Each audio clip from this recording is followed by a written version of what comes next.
Hello everyone, welcome back. तो एक नई क्लास में आपका स्वागत है। और आज हम लोग इलेक्ट्रोमैग्नेटिक इंडक्शन सीखने वाले हैं। बेसिकली अभी तक हम लोगों ने मैग्नेटिज्म के काफ़ी फंडे सीख डाले, किस तरह से मैग्नेटिज्म, कंप्लीट मैग्नेटिज्म में हम लोग किस तरह से कॉन्सेप्ट्स को, बायट-सावर्ट लॉ हो चाहे एम्पियर्स लॉ हो, कोई भी किसी भी तरह का कॉन्सेप्ट हो हमसे छूता नहीं रहा है। और कोशिश ये करेंगे कि इलेक्ट्रोमैग्नेटिक इंडक्शन में हम लोग एक एक चीज़ को बिल्कुल बेहतरीन तरीके से सीख सकें। ठीक है, तो आज का हमारा टॉपिक क्या है? Electromagnetic induction. Okay, electromagnetic induction, है ना? थोड़ा थोड़ा सुना होगा, नाम भी समझ आता होगा और चीज़ें भी थोड़ी थोड़ी सी सीखी होंगी, लेकिन आज हम लोग बिल्कुल बेसिक शुरुआत करेंगे। अभी तक हम लोगों ने मैग्नेटिक फील्ड के बारे में अच्छे से सीखा, क्या होता है मैग्नेटिक फील्ड। थोड़ा थोड़ा सा मैग्नेटिक फ्लक्स का आपको आइडिया होगा, क्या होता है मैग्नेटिक फ्लक्स। बट बेसिक्स से हम लोग देखेंगे कि मैग्नेटिक फ्लक्स एक्चुअल में क्या है, किस तरह से हम फील करते हैं। तो बात करेंगे थोड़ी सी पुरानी, मतलब थोड़ा सा पिछले समय में जाएंगे और देखेंगे किस तरह के लोगों ने एक्सपेरिमेंट परफॉर्म किए और उनके बेसिस पे किस तरह के रिजल्ट्स उनको मिले। इस पे थोड़ी सी बातें करनी है। तो सबसे पहले ये देखा गया, ये कुछ रिजल्ट देखो। कभी भी बहुत ज़्यादा उन एक्सपेरिमेंट्स की बात नहीं करी जाती जो फेल हो जाते हैं, मोस्टली उन एक्सपेरिमेंट्स की बात करी जाती है जो पास हो जाते हैं, जो सक्सेसफुल हो जाते हैं। उन एक्सपेरिमेंट्स की हम लोग जनरली बात करते हैं। तो कुछ इस तरह की चीज़ें हुई कि हमारे पास नॉर्मली हम करते थे क्या कि एक मैग्नेटिक फील्ड लिया, उसमें हमने एक हमने वायर लिया, उसमें हमने करंट फ्लो कराई, उसके चारों तरफ मैग्नेटिक फील्ड जनरेट होता था और उससे हम लोग काफ़ी चीज़ें करते थे। उसमें दूसरा वायर रखते थे, उसमें फोर्स लगता था, फोर्स को कैलकुलेट करते थे, उसमें चार्ज रखते थे, चार्ज को अब किक करते तो चार्ज भी डेविएट होता था। चार्ज कभी सर्कुलर पाथ लेता था, तो कभी हेलिकल पाथ लेता था, कभी स्ट्रेट, अलग अलग तरीके की हमने चीज़ें देखी उसमें। लेकिन थोड़ा सा विपरीत जब परिस्थितियां हुई, जब विपरीत चीज़ें हमने करने की कोशिश करी, विपरीत से मेरा क्या मतलब है कि अभी तक हम लोग किसी भी करंट कैरिंग वायर में या किसी करंट कैरिंग लूप में हम लोग नॉर्मली उसको करंट फ्लो कराते थे तो एक मैग्नेटिक फील्ड जनरेट होता था, उसको हम कैलकुलेट कर रहे थे, दो लॉज हमने सीखे थे। लेकिन आज हम क्या करेंगे कि देखा गया कि मान लो हमारे पास एक पहले से ही मैग्नेटिक फील्ड था,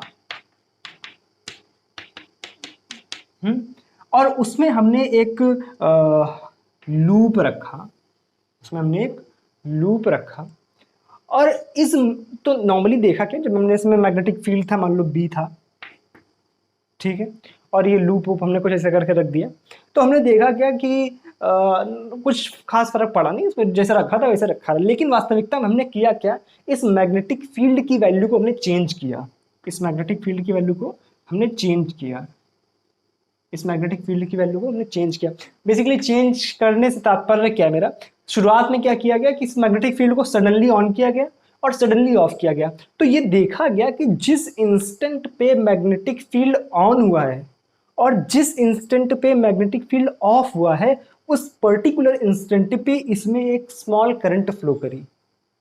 क्या बोला मैंने कि जिस इंस्टेंट पे हमने मैग्नेटिक फील्ड की वैल्यू 0 से बी करी और जिस इंस्टेंट पे हमने मैग्नेटिक फील्ड की वैल्यू बी से 0 करी, उस पर्टिकुलर इंस्टेंट पर इस लूप में एक स्मॉल करंट बही। क्या बात समझ आई?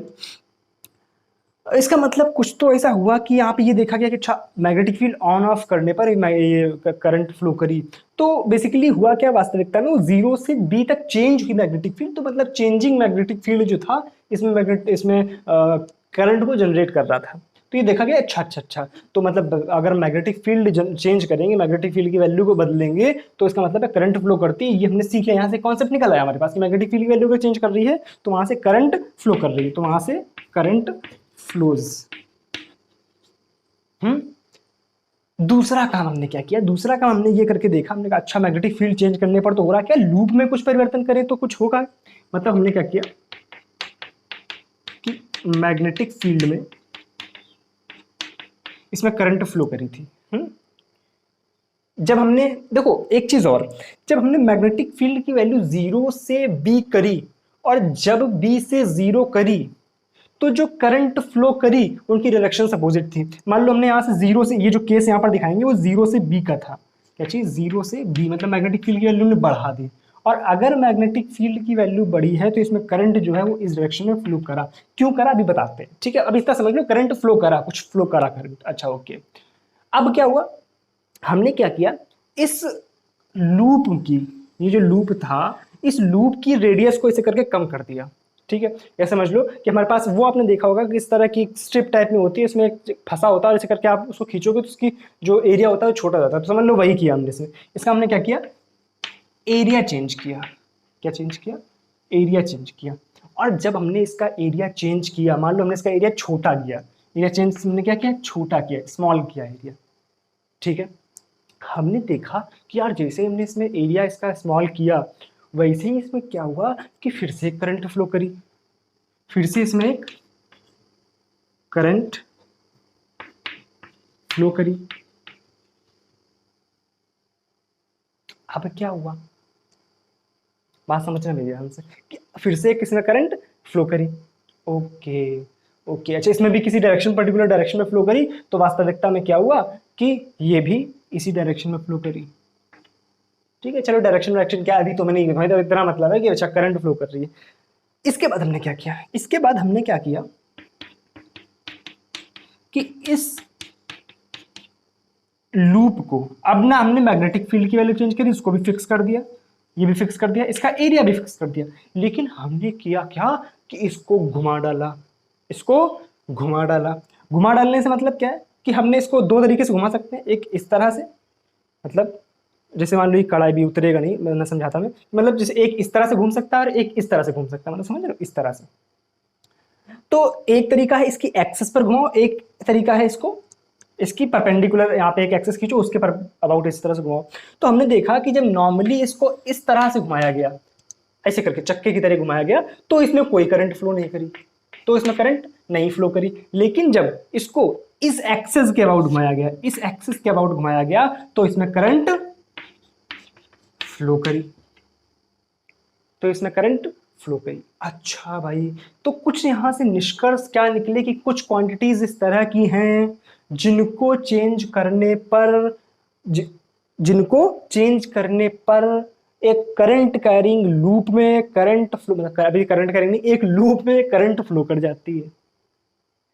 क्या क्या क्वांटिटीज थी, पहली थी मैग्नेटिक फील्ड की वैल्यू चेंज करी, दोबारा हमने क्या चेंज किया, एरिया की वैल्यू चेंज करी, तिबारा में हमने क्या चेंज किया कि वास्तविकता में मैग्नेटिक फील्ड अंदर की तरफ है, मैग्नेटिक फील्ड अंदर की तरफ है, और एरिया वेक्टर की डायरेक्शन की तरफ, अंदर मान लो या बाहर मान लो, ऐसा कुछ भी समझ लो, मान लो अंदर की तरफ है, ठीक है। तो एरिया वेक्टर अंदर की तरफ, मैग्नेटिक फील्ड भी अंदर की तरफ। लेकिन जब हम इसको घुमाएंगे, मान लो अभी इस तरफ को था एरिया वेक्टर, ठीक है, जैसे ही हमारा लूप घूमेगा तो क्या एरिया वेक्टर भी घूम जाएगा। इसका मतलब हमने क्या चेंज किया कि angle between magnetic field and area vector, तिबारा में हमने क्या चेंज किया, angle between B and A, तिबारा में हमने क्या चेंज किया, एंगल बिटवीन बी एंड ए।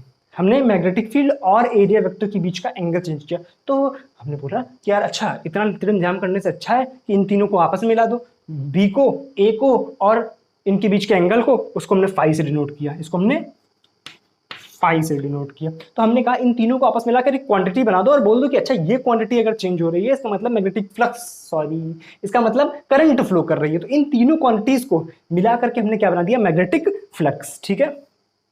इन तीनों को हमने मिलाकर क्या, इसको आप थीटा बोल दो, ठीक है ना, इसको आप थीटा बोल दो, ठीक है।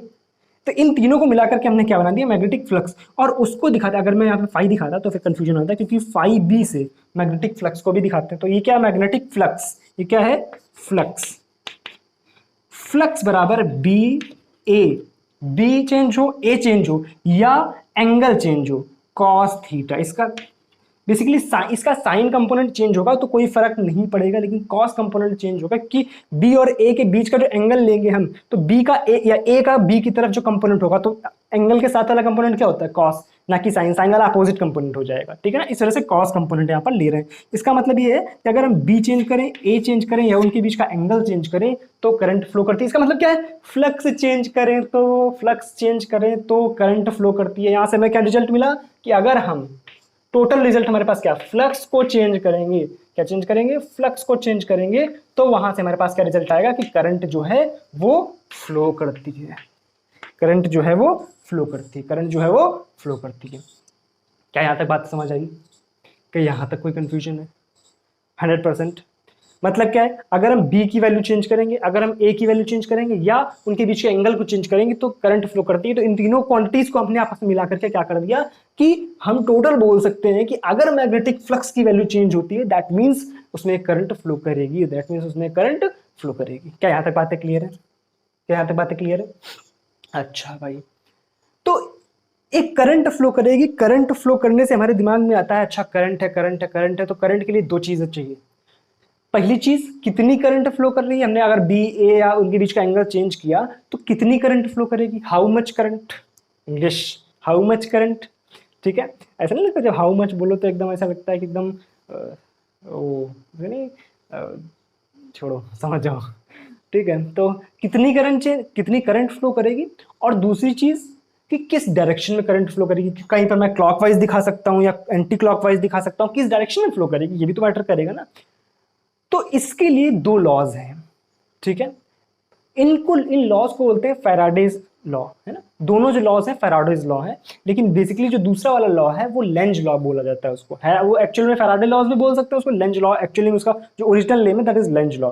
तो जब हम मैग्नीट्यूड की बात करते हैं, जब भाई हमारे पास करंट फ्लो करी, जब हमारे पास करंट फ्लो करी तो करंट के दो एस्पेक्ट हो सकते हैं, एक हमारे पास हो सकता है मैग्नीट्यूड, एक हमारे पास हो सकता है मैग्नीट्यूड, और एक हमारे पास हो सकता है डायरेक्शन, एक हमारे पास हो सकता है डायरेक्शन। मैग्नीट्यूड निकालने के लिए फैराडेज लॉ,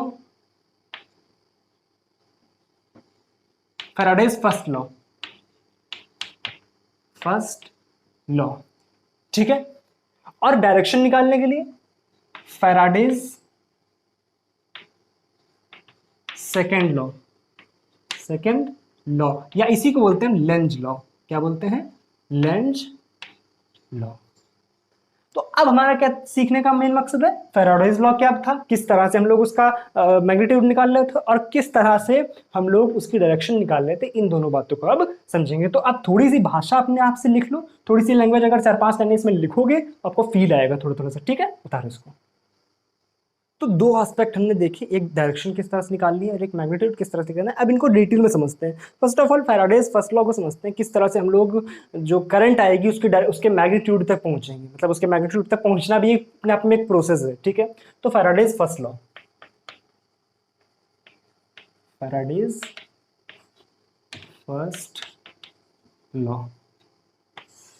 ठीक है।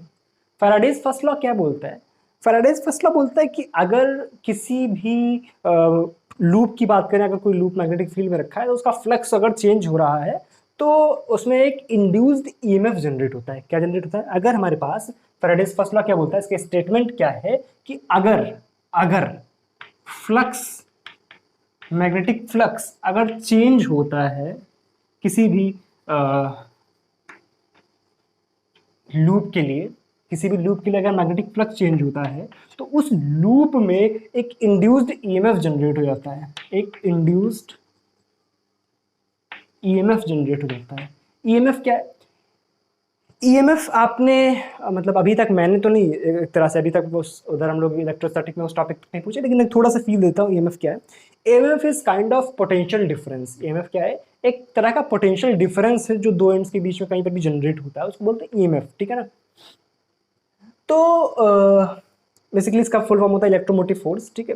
तो इंड्यूस ईएमएफ जब जनरेट होता है तो वास्तविकता में होता क्या है, अगर पोटेंशियल डिफरेंस जनरेट हुआ है और उस जो लूप है उसमें अपने आप का एक रेसिस्टेंस होगा, और अगर रेसिस्टेंस है तो उसमें जो करंट फ्लो हो सकता है, क्योंकि ईएमएफ जनरेट हुआ है, रेसिस्टेंस है, वी है, आर है, करंट जनरेट हो जाएगा, ठीक है। लेकिन इसको इंड्यूस ईएमएफ को वी से नहीं ई से दिखाते हैं। किससे दिखाते हैं?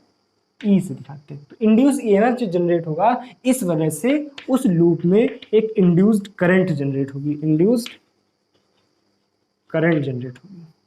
क्या प्रोसेस हुआ कि अगर फ्लक्स चेंज होगा तो एक इंड्यूस ईएमएफ होगा, इंड्यूस ईएमएफ जनरेट होगा तो उसमें एक इंड्यूस करंट जनरेट होगी। तो first of all induce EMF निकालने का तरीका क्या होता है, उसको हम ई से दिखाते हैं। E is equal to minus D phi B by D T, minus D phi B by D T. इस तरह से हम लोग इंड्यूस ईएमएफ निकालते हैं। और इंड्यूस ईएमएफ हमें पता है, ई पता हो गया, तो आई किस तरह से निकालते हैं? आई किस तरह से निकालेंगे? Induce current is equal to induce EMF upon resistance, बस निकल आया। अब किस तरह से इसको कैलकुलेट करेंगे अभी क्वेश्चंस की हेल्प से देखेंगे, ठीक है। दूसरी चीज क्या है कि हमने मैग्नीट्यूड निकाल लिया करंट का, ठीक है। डायरेक्शन कैसे निकालेंगे? Direction is given by Lenz law. Direction किसके द्वारा दी जाती है? Lenz law. लेंज लॉ क्या बोलता है कि अगर कोई एक हमारे पास एक लूप है जिसको मैग्नेटिक फील्ड में रखते हैं, तो अगर उसमें फ्लक्स चेंज हो रहा है अगर, तो एक करंट फ्लो करेगी, ओके। तो जो करंट फ्लो करेगी उसकी डायरेक्शन क्या होगी? उसकी जो डायरेक्शन होगी वो हमेशा उस चीज का अपोज करेगी। किसका? उस चीज का अपोज करेगी जिसकी वजह से जनरेट हो रही है। Direction of current, direction of current opposes the source जहां से ये जनरेट होती है। सोच रहे हो आधी हिंदी आधी इंग्लिश, अपना ऐसे ही करते हैं, क्या करें, ठीक है। अगर कभी मेरे नोट्स देखोगे ना तो सोचोगे यार ये कौन सी भाषा लिखी हुई है, आधी हिंदी आधी इंग्लिश आधी जापानी आधी पुर्तगाली, ठीक है। पुर्तगाली जापानी, लेकिन हिंदी इंग्लिश टोटल मिक्स चलता है, तो उसमें समझ आपको ज़्यादा अच्छे से आता है, ठीक है। वो तो अपन जानते ही हो, अगर आप परिचित हो मेरे से, तो मैं मोस्टली इस तरह की भाषा का यूज़ करता हूँ जो आपको समझ आए, ठीक है। तो क्या बोला अपन ने कि जो डायरेक्शन होगी, डायरेक्शन हमेशा उस चीज़ का अपोज करेगी, उस सोर्स का अपोज करेगी, उस पर्टिकुलर चीज़ का विरोध करेगी जिसकी वजह से जनरेट हो रही है। मतलब क्या है, अगर मान लो हमारे पास ये मैग्नेटिक फील्ड था, ठीक है, और इसमें एक लूप रखा हुआ है, और मैग्नेटिक फील्ड की वैल्यू हमने बढ़ाई। यहाँ पर मैग्नेटिक फील्ड की वैल्यू बढ़ी मतलब चेंज हुई, और मैग्नेटिक फील्ड चेंज हुआ इसका मतलब फ्लक्स चेंज हुआ। फ्लक्स चेंज हुआ तो मतलब इंड्यूस ईएमएफ और इंड्यूस करंट आना तय है, और इंड्यूस करंट उस चीज का विरोध करेगी, उस चीज को अपोज करेगी। मतलब क्या है, अब यहाँ पे बहुत ध्यान समझना मेरी बात को। इंड्यूस करंट क्यों जनरेट हुई? क्योंकि मैग्नेटिक फील्ड जो है वो बढ़ा है, और मैग्नेटिक फील्ड अगर बढ़ा है इसका मतलब क्या है कि इंड्यूस करंट मैग्नेटिक फील्ड के बढ़ने की वजह से जनरेट हो रही है। नहीं आया? इंड्यूस करंट मैग्नेटिक फील्ड के बढ़ने की वजह से जनरेट हो रही है, और अगर इंड्यूस करंट मैग्नेटिक फील्ड के बढ़ने की वजह से जनरेट हो रही है, इसका मतलब क्या है कि वो ये काम करेगी कि वो मैग्नेटिक फील्ड को घटाने का प्रयास करेगी। वो ऐसी डायरेक्शन में जनरेट होगी कि मैग्नेटिक फील्ड घटे। क्यों? कि वो लेंज लॉ क्या बोल रहा है कि वो इस डायरेक्शन में जनरेट होगी कि वो उस सोर्स को ही अपोज करे जिसकी वजह से जनरेट हो रही है। तो किसकी वजह से जनरेट हो रही है? इंक्रीजिंग मैग्नेटिक फील्ड की वजह से। तो करना क्या चाहेगी? मैग्नेटिक फील्ड को डिक्रीज। इसका मतलब क्या है? मैग्नेटिक फील्ड अंदर की तरफ बढ़ रहा है, तो अंदर की तरफ अगर बढ़ रहा है इसका मतलब क्या, वो क्या चाहेगी कि अगर हम बाहर की तरफ जनरेट कर देंगे तो अंदर वाला घट जाएगा। तो बाहर जनरेट करने के लिए, करंट किस डायरेक्शन में फ्लो करेगी? बाहर जनरेट करने के लिए करंट किस डायरेक्शन में? एंटी क्लॉकवाइज, एंटी एंटी में फ्लो करेगी।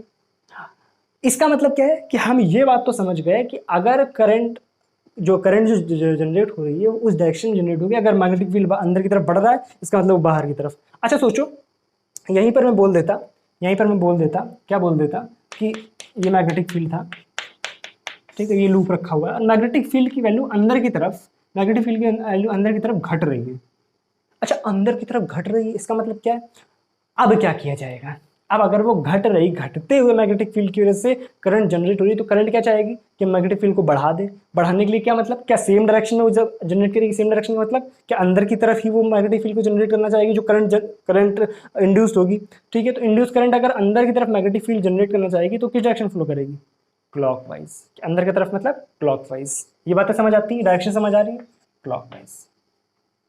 भाई लूप में आप डायरेक्शन निकालना जानते हो ना, कि अगर अंदर की तरफ, अगर मैग्नेटिज्म वाले लेक्चर्स नहीं देखे देख लेना उनको, ठीक है। तो अंदर की तरफ मतलब अंगूठा अंदर करो और कर्ल करो फिंगर्स को, इसका मतलब क्या है? डायरेक्शन क्या आ गई? क्लॉकवाइज। में क्या था? बाहर की तरफ, तो बाहर की तरफ अंगूठा करो, फिंगर्स को कर्ल करो, क्या हो गया? Anti clockwise. तो इस तरह से हमें ध्यान रखना है कि किस डायरेक्शन में करंट फ्लो करेगी। क्या बातें क्लियर है? तो कंफ्यूजन पक्का? तो हमने देखा कि फैराडेज लॉ क्या बोलता है कि अगर हम फ्लक्स चेंज करेंगे तो इंड्यूस ईएमएफ आएगा, इंड्यूस ईएमएफ आएगा तो इंड्यूस करंट आएगी, इंड्यूस करंट आएगी तो उसके वैल्यू भी निकाल सकते हैं। ई की वैल्यू क्या? -d5। यहाँ पे एक्चुअली जो माइनस साइन है ना, वो माइनस साइन लेंज लॉ वाला ही है। ये माइनस साइन केवल एक जो डायरेक्शन है उसको ही यहाँ पे शो कर रहा है, मतलब यहाँ पे कोई इसका असली मतलब कोई दूसरा यहाँ पे मीनिंग नहीं है, यहाँ पे वो लेंज लॉ की वजह से ही माइनस साइन आ रहा है इस वक्त। क्यों? क्योंकि वो बताना चाह रहा है कि वो अपोजिट वो है, मतलब जब वो समझ गए ना? गुड, समझदार तो आप हो, है ना? तो आई होप यहाँ तक बात क्लियर है। अब एक आध सवाल करेंगे, अब सवाल करेंगे तो उससे आपको क्लैरिटी आएगी कि करना किस तरह से, ठीक है? चीज़ों को हैंडल किस तरह से करेंगे, क्योंकि जीवन में बहुत ही रुकावटें आती हैं, उन रुकावटों का सामना कर, यानी बहुत ज्ञान है आपके पास, मैं मुझे देने की कोई ज़रूरत है नहीं, ठीक है? तो आप नोट करो और चलते हैं सवालों की तरफ थोड़ा सा। एक एग्जाम्पल छोटा सा करते हैं जिसके बेसिस पे आपको समझ आएगा कि क्वेश्चंस को डील किस तरह से करना है। मान लो हमारे पास कुछ इस तरह से दिया हुआ है कि मैग्नेटिक फील्ड जो है वो अंदर की तरफ दिया हुआ है, ठीक है? चेंजिंग मैग्नेटिक फील्ड, ये कैसा है? Changing magnetic field. इसका मतलब क्या है? जो मैग्नेटिक फील्ड है उसमें इसमें एक लूप रखा हुआ है और मैग्नेटिक फील्ड की वैल्यू इस तरह से चेंज होती है कि B is equal to B naught T raised power N, इस तरह से चेंज होती है। एन की वैल्यू 1 2 3 4 कुछ भी हो सकती है, डिपेंडिंग ऑन द सवाल, कुछ भी आपको दिया जा सकता है। इस तरह से मैं जनरल केस के लिए करा रहा हूँ, ठीक है? तो आपसे बोला गया कि बताओ इसमें जो इंड्यूस करंट फ्लो करेगी, इंड्यूस्ड करंट फ्लो करेगी वो क्या होगी? कभी कभी आपसे चार्ज फ्लो भी पूछा जा सकता है, कितना चार्ज फ्लो करेगा इसमें, ठीक है?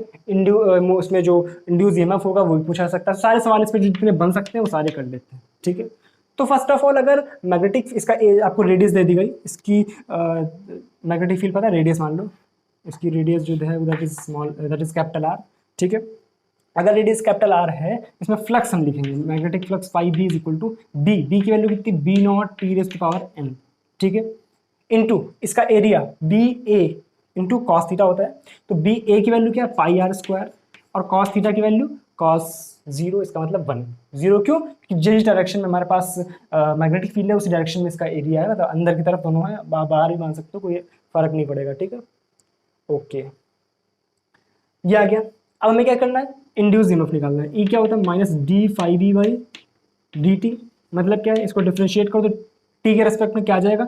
Minus B not pi R square into N into T raised power N minus 1, correct है? आ गया। इस लूप का जो रेसिस्टेंस है वो स्मॉल आर दिया गया है, इस लूप का रेसिस्टेंस स्मॉल आर दिया गया है, तो इसमें बोल दिया गया है बताओ करंट कितनी हो जाएगी? I is equal to minus B not pi R square N T raised power N minus 1 upon R. कोई दिक्कत? तो ये आगे क्या हमारे पास आ गया? करंट। क्या हम चार्ज भी निकाल सकते हैं? चार्ज क्या होता है? Q is equal to integration I D T, इसका इंटीग्रेशन कर दो क्या आ जाएगा? Minus B not pi R square by R into N into T raised power N minus 1 का इंटीग्रेशन क्या होगा? T raised power N upon N, N से एन मर गया, क्या आ गया? Minus B not pi R square, हाँ कुछ गड़बड़ किया गया, into T raised power N upon are. खेला खत्म, खेला खत्म। कोई दिक्कत? क्या ईएमएफ भी निकाला है? क्या करंट भी निकाला है? क्या चार्ज भी निकाला है? क्या इस तरह के सवाल कर सकते हो? कोई दिक्कत नहीं है? अच्छा भाई ठीक है, कोई दिक्कत नहीं अगर यहाँ तक। अब हम लोग एक सवाल और देख लेते हैं। चलो इसको उतारो पहले। अच्छा, अगला सवाल मान लो कुछ इस तरह से दिया गया आपको। किस तरह से दिया गया? कि हमारे पास एक वायर है, इनफाइनाइट करंट कैरिंग वायर है, ठीक है? इधर भी इनफाइनाइट तक और ये इधर भी इनफाइनाइट तक है, ठीक है? और आपसे बोल दिया गया कि इसमें जो करंट है that is equal to I not T raised power something, इसमें भी एन मान लो, ठीक है? जनरल केस के लिए कर लेते हैं, स्क्वायर क्यूब कुछ भी मान के कर सकते हो, ठीक है? और इस आपसे बोला गया है, आपसे बोला गया बताओ इसके पास अगर ये स्क्वायर लूप रखा हुआ है ऑफ साइड ए, ठीक है? ऑफ साइड ए, तो इसमें इंड्यूस्ड करंट कितनी फ्लो करेगी? इसमें इंड्यूस्ड करंट आई डैश मान लो कितनी फ्लो करेगी? क्या बातें क्लियर है? फर्स्ट ऑफ ऑल अच्छा देखो डायरेक्शन क्या होगी। यहाँ पर अगर करंट ऊपर की तरफ फ्लो कर रही है, इसका मतलब यहाँ मैग्नेटिक फील्ड कहाँ होगा? अंदर की तरफ। मैग्नेटिक फील्ड कहाँ होगा? अंदर की तरफ। अगर मैग्नेटिक फील्ड अंदर की तरफ है, करंट ऊपर की तरफ बढ़ रही है, इसका मतलब मैग्नेटिक फील्ड अंदर की तरफ बढ़ रहा होगा। और अगर मैग्नेटिक फील्ड अंदर की तरफ बढ़ रहा होगा अर्थात अर्थात अर्थात जो करंट की डायरेक्शन आएगी वो इस डायरेक्शन में आएगी कि वो उसको घटाने का प्रयास करेगी, मतलब बाहर की तरफ आएगी। और अगर बाहर की तरफ आएगी तो करंट जो है वो एंटी क्लॉकवाइज फ्लो करेगी। कोई कंफ्यूजन इसमें? हाँ, एंटी क्लॉकवाइज। ओके, अब हमें क्या निकालना है, इसका मैग्नीट्यूड निकालना है। अगर हमें करंट का मैग्नीट्यूड निकालना है, इसका मतलब क्या है, क्या है, क्या है, क्या है कि यहाँ पे जो मैग्नेटिक फील्ड है वो हर जगह पे अलग है। ये तो है नहीं कि हर जगह भाई, क्योंकि ये वायर है, वायर से जैसे दूर जाओगे मैग्नेटिक फील्ड की वैल्यू चेंज होगी। तो हम करेंगे क्या, इन सवालों को करने का सिंपल तरीका क्या है, आप एक्स पे जाके डीएक्स का एक एलिमेंट ले लो, किसी भी एक्स पर जाकर के डीएक्स का एक एलिमेंट ले लो, ठीक है। तो इस डीएक्स वाले एलिमेंट के लिए हम फ्लक्स निकाल लेंगे, उसको कैलकुलेट करेंगे, फिर हम उसको इंटीग्रेट कर देंगे, ठीक है। क्या बात समझ आ रही है? इस डीएक्स एलिमेंट के लिए इस डीएक्स यहाँ पर फर्स्ट ऑफ ऑल हम निकालेंगे मैग्नेटिक फील्ड कितना है इस जगह पे एक्स दूरी पर। तो यहाँ से एक्स दूरी पर मैग्नेटिक फील्ड की वैल्यू क्या होती है, एक तार के लिए मैग्नेटिक फील्ड क्या होता है, mu not I by 2 pi R. Mu not I की वैल्यू क्या है, I not T raised to power N, mu not I by 2 pi R. R की वैल्यू कितनी, एक्स, ओके। तो इस जगह पे क्या मैग्नेटिक फ्लक्स लिख सकते हैं, मैग्नेटिक फील्ड छोटा सा आएगा क्योंकि इस पर्टिकुलर डीएक्स एरिया में, इस पर्टिकुलर ये जो लेंथ है इसमें मैग्नेटिक फ्लक्स, छोटा सा magnetic flux D phi B, D phi B कितना आएगा, बी, इस जगह पे बी फिक्स है, एरिया क्या है, डी ए, छोटा सा एरिया डी ए, ठीक है, इनटू कॉस थीटा, थीटा की वैल्यू तो जीरो क्योंकि मैग्नेटिक फील्ड भी अंदर और एरिया वेक्टर भी अंदर है, ठीक है। क्या आ जाएगा, बी, बी की वैल्यू क्या है, mu not I not T raised to power N upon 2 pi X into area क्या है, एरिया इसकी मोटाई क्या है डी एक्स और लंबाई क्या है ए, क्या आ जाएगा ए डी एक्स। कोई कंफ्यूजन, क्या आ गया ये डी फाइव बी। अब क्या कर देंगे, इसको इंटीग्रेट कर देंगे। अगर इंटीग्रेट कर देंगे तो एक्स की लिमिट कहाँ से कहाँ तक है, एक्स के रिस्पेक्ट में कर रहे हैं, एक्स की लिमिट कहाँ से कहाँ तक, ये डिस्टेंस मैंने नहीं दी, इस डिस्टेंस को आप मान लो एल, ठीक है। कहाँ से कहाँ तक, एल से ए प्लस एल तक, एल से ए प्लस एल तक। क्या कोई कंफ्यूजन है, नहीं है, ओके। फाइव बी यहाँ से कितना आ गया, mu not I not by 2 pi into T raised to power N into 1 by into A और है इसमें साथ में into T raised to power N का इंटीग्रेशन क्या होगा, T raised to power, sorry T raised to power बाहर आ गया, 1 अपॉन एक्स का, 1 अपॉन एक्स का इंटीग्रेशन क्या हो गया, एल एन एक्स। लिमिट कहाँ से कहाँ तक, A to A plus L, रख दो direct limit, A to A plus L रखोगे, क्या आ जाएगा ए प्लस एल अपॉन ए।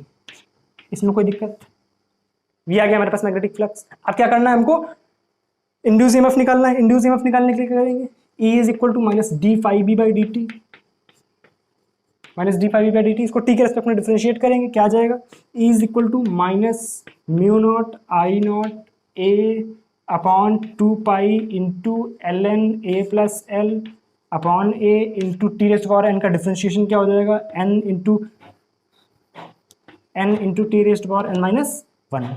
हमें क्या निकालना है, करंट निकालनी है। करंट, इसका हमने बोल दिया कि रेजिस्टेंस दिया गया कैपिटल आर, इसका टोटल रेजिस्टेंस कैपिटल आर है। अगर टोटल रेजिस्टेंस कैपिटल आर है तो आई की वैल्यू क्या आ जाएगी, आई की वैल्यू हो जाएगी ई बाई आर, और ई की वैल्यू ये उठा के पुट कर दो अपॉन आर, यही आंसर है। कंफ्यूजन, ये अच्छे सवालों में गिनती होती है इसकी, कोई हल्का फुल्का सवाल नहीं है, सोचना पड़ता है इस सवाल को करने में, लेकिन क्या अपन टाइम लगाएंगे इसमें, नहीं लगाना चाहिए, क्योंकि बस बेसिक कैलकुलेशन है, इसके अलावा फिजिक्स तो जरा सी थी। यहाँ पर एलिमेंट लिया, यहाँ के लिए छोटा सा फ्लक्स निकाला। अच्छा, और किस तरह के सवाल पूछे जा सकते हैं, मान लो आपसे बोल दिया गया, ये खुद करोगे सवाल ट्राई, आपसे बोल दिया गया कि ये बताओ, एक ये रिंग है इस तरह से रखी हुई, स्लांट रखी हुई इस तरह से, इसमें करंट फ्लो कर रही है I is equal to I not T square, ठीक है। इसकी रेडियस आपको दे दी गई कैपिटल आर, और इसकी एक्सेस पर एक छोटी सी रिंग और रखी हुई है, ठीक है। इसकी एक्सेस पर छोटी सी रिंग और रखी हुई है, इसकी रेडियस है, इसकी R1 मान लो, इसकी R2 मान लो, इसकी, हाँ चलो R2 मान लो, और R2 जो है that is much much less than R1, ठीक है। आपसे बोला गया कि बताओ इसमें इंड्यूस करंट कितनी फ्लो करेगी, आई डैश मान लो, इसको यहाँ पे आई डैश कर लो। बात समझ आ रही है? अब समझने वाली बात क्या वास्तविकता में, कि इस रिंग की वजह से हमें यहाँ पर मैग्नेटिक फील्ड निकालना है।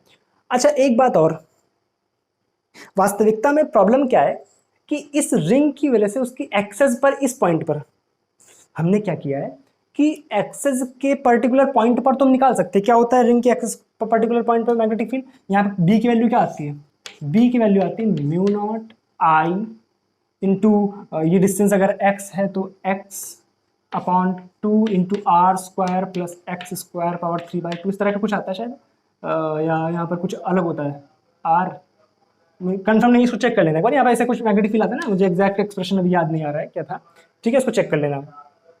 तो वास्तविकता में ये जो मैग्नेटिक फील्ड आता है वो किसी पर्टिकुलर पॉइंट पर आता है, और अगर मैग्नेटिक फील्ड किसी पर्टिकुलर पॉइंट पर आ रहा है, इसका मतलब क्या है कि अच्छा रिंग क्या है, रिंग तो ऐसे सामने से देखो, उसको रिंग सामने से देखो, ऐसे देखो, क्या सामने से आपको रिंग इस तरह की दिखाई देगी? तो मैग्नेटिक फील्ड तो इस पॉइंट पर है, मैग्नेटिक फील्ड तो इस पॉइंट पर है, लेकिन हमें कैलकुलेट तो पूरे के लिए करना पड़ेगा ना फ्लक्स। तो इसका मतलब है हमें हर पॉइंट पर मैग्नेटिक फील्ड पता होना चाहिए, तो वो तो बहुत कठिन काम है यार। इस पॉइंट पर मैग्नेटिक फील्ड पता करना, ऊपर नीचे एक्सेस पर तुम पता कर सकते हैं, एक्सेस के ऊपर नीचे कैसे कर सकते हैं, वो तो नहीं कर पाएंगे। इसका मतलब ये है कि अगर हमें इसकी एक्सेस पर ही मैग्नेटिक फील्ड पता है, तो हम इस तरह की इतनी छोटी रिंग कर दें कि ऑलमोस्ट एक्सेस पर आ जाए। इस वजह से कंडीशन दी गई कि R2 is much much less than R1। इसका मतलब क्या है, वो बिल्कुल एक्सेस पर ही अलाई कर रही है।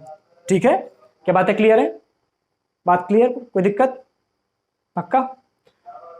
ओके, तो अब इस सवाल को खुद से ट्राई करोगे, देखो कि क्या आंसर आता है। ठीक है, बाकी नोट करो। तो आई होप यहां तक की बातें आपको क्लियर हो गई हैं।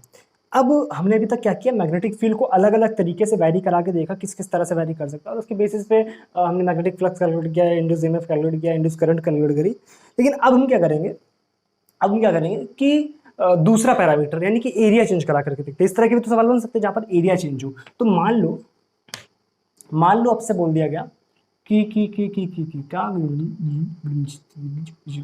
क्या, एक रीजन है जिसमें मैग्नेटिक फील्ड इस तरह से, एक रीजन है जिसमें मैग्नेटिक फील्ड इस तरह से अंदर की तरफ है। ठीक है, और एक लूप है। ठीक है, एक स्क्वायर लूप है इस तरह से, और वो इसमें एंटर कर रहा है, time t is equal to zero पे, जस्ट एंटर करता है। ठीक है, मैग्नेटिक फील्ड की वैल्यू बी नॉट है, इस स्क्वायर का जो साइड है दैट इज ए, इसका रेसिस्टेंस है दैट इज कैपिटल आर, और आपसे बोला गया कि बताओ इसमें इंड्यूस्ड करंट कितनी फ्लो करेगी। अगर ये time t is equal to zero पे फ्लो कर रहा है, तो बताओ time t is equal to zero पे एंटर कर रहा है, तो टाइम t पे i is a function of t, मतलब किसी t टाइम पर, किसी भी t टाइम पर ये इसमें कितनी जो करंट है वो फ्लो करेगी। ठीक है, तो इन सवालों को करने का सिंपल तरीका क्या है कि मान लो कि अगर भाई देखो, इस इनिशियल केस क्या था, मैंने थोड़ा सा आगे का बना दिया, इस तरह से नहीं बनाना चाहिए, थोड़ा इस तरह से। मान लो जब एंटर कर रहा था तो इस तरह से था, ये t is equal to zero की केस था, लेकिन जैसे ही टाइम थोड़ा सा पास होगा तो क्या time t is equal to T पे, at time t is equal to T पर कहीं थोड़ा सा एंटर कर जाएगा, क्या मान लो अगर इसकी वेलोसिटी v थी, हमने दे दिया गया कि v वेलोसिटी से इधर की तरफ मूव कर रहा है। ठीक है, तो क्या time t is equal to T पर ये थोड़ा सा अंदर घुस के vt घुस जाएगा, दूरी कितनी हो गई अंदर जितने में घुसा, vt। ओके, अगर time t is equal to T पर ये अंदर vt जा चुका है, इसका मतलब क्या है कि उस समय पे कितने एरिया में से जो मैग्नेटिक फ्लक्स है वो होगा, कितने एरिया में कैलकुलेट करना होगा, इतने एरिया में, जितना एरिया एंटर कर चुका है इसी में तो मैग्नेटिक फील्ड पास हो रहा है, इसका मतलब उसी में मैग्नेटिक फ्लक्स होगा।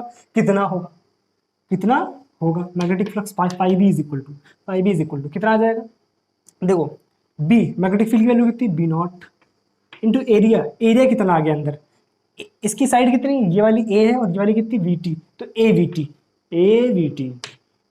टी, और ए एंगल क्या हो तो जीरो है अभी भी। ओके, इसका मतलब क्या है, यहाँ पे मैं इंड्यूस ईएमएफ निकालेंगे कितना हो जाएगा, D phi B by D T, minus दिखाना हो दिखा दो, कोई जरूरत नहीं क्योंकि जस्ट डायरेक्शन दिखाता है। ठीक है, क्या आ जाएगा, इसको इंटीग्रेट करोगे, डिफरेंशिएट करोगे, बी नॉट ए वी तो करंट कितनी आ जाएगी, I is equal to B naught A V by R. अगर ये v वेलोसिटी से मूव कर रहा है अंदर की तरफ, इसमें करंट कितनी फ्लो करेगी, B naught A V by R, constant current flow करेगी। ये नहीं कि करंट लगातार चेंज होगी, वैसे चेंज तो होनी चाहिए थी, मतलब ऐसा कॉमन सेंस से लगता है कि यार अगर जैसे से अंदर घुसेगा वैसे से करंट जो है वो, मतलब सॉरी जो मैग्नेटिक फील्ड है उसका एरिया बढ़ता जाएगा, लेकिन यहाँ पर देख रहे हो कि करंट जो है वो कांस्टेंट है। फ्लक्स जरूर चेंज हो रहा है, फ्लक्स जो है वो समय के साथ बढ़ेगा, लेकिन ईएमएफ जो है वो नहीं चेंज होगा, और जो करंट है वो भी नहीं चेंज होगी। एक सरप्राइजिंग टाइप का रिजल्ट लगता है थोड़ा सा, बट वास्तविकता में यही सत्य है, क्योंकि फ्लक्स तो चेंज हो रहा है वो दिखेगा। जो हम लोग समझ रहे हैं कि करंट चेंज होनी चाहिए, ना, that is not current, that is flux which is increasing by time with time, ठीक है, but current is constant. Okay, इस तरह के सवाल भी आपको समझने चाहिए। अच्छा, और किस तरह का सवाल हो सकता है? मान लो इसी में इसी तरह का एक रीजन है, इसी तरह का एक रीजन है इस तरह से, ठीक है, और उसमें एक इस तरह से इस जगह पे एक हिंज है, और हिंज के साथ में एक हाफ रिंग लगी हुई है, इस तरह से हाफ रिंग लगी हुई है, ठीक है, और ये ओमेगा से रोटेट कर रहा है, ये ओमेगा से रोटेट कर रहा है। तो बता, पूछा गया आपसे कि बताओ इसमें कितनी करंट फ्लो करेगी at time t is equal to T, अगर इसका रेसिस्टेंस कैपिटल R है और ओमेगा से रोटेट कर रहा है। तो जाहिर सी बात है, फिर से क्या करना है, हम time t is equal to T पे देखेंगे कितना रोटेट कर जाएगा, कि time t is equal to T पे ओमेगा टी रोटेट कर जाएगा।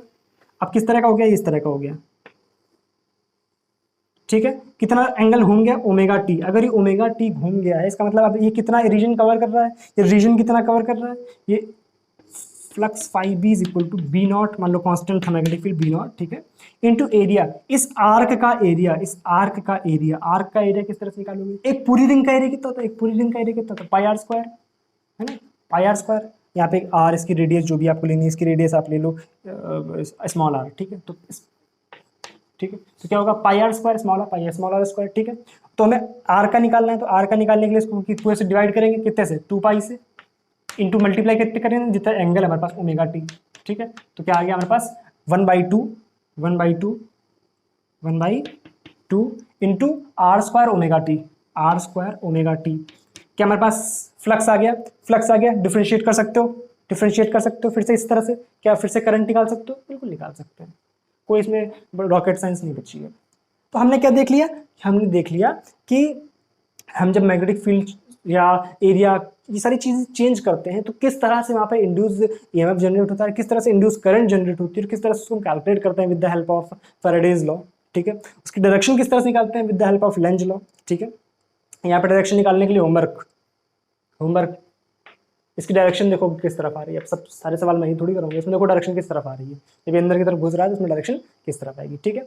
तो आई होप आज की क्लास आपको समझ आ गई होगी। कोई कंफ्यूजन हो तो नीचे कमेंट सेक्शन में लिख देना, ठीक है, जो भी कंफ्यूजन हो, जो भी डाउट हो उसको नीचे कमेंट सेक्शन में लिख देना, और क्लास किस तरह की लगती है ये भी सारी चीज़ें बोल दिया करो यार, थोड़ा सा कमेंट सेक्शन में अच्छा लगता है, मतलब मज़ा आती है, समझ जाया करो, मतलब थोड़ा सा सही लगता है जब आप बोलते हो कि क्लास में मतलब अगर आप कॉम्प्लीमेंट देते हो या आप मतलब एक्सक्यूज़, या मतलब एक्सक्यूज़ क्या ही बोलना चाहिए, आप शिकायत करते हो, ठीक है, आप कोई कंप्लेन करते हो, तो वो भी मुझे सही लगता है, मतलब समझ आता है कि अच्छा आपको लगा कि ये चीज़ सुधार होनी चाहिए, तो वहाँ पे भी आप बोल सकते हो, you are free to do anything, ठीक है, क्योंकि आपके सहयोग से ही हम सब लोग आगे बढ़ रहे हैं, ठीक है।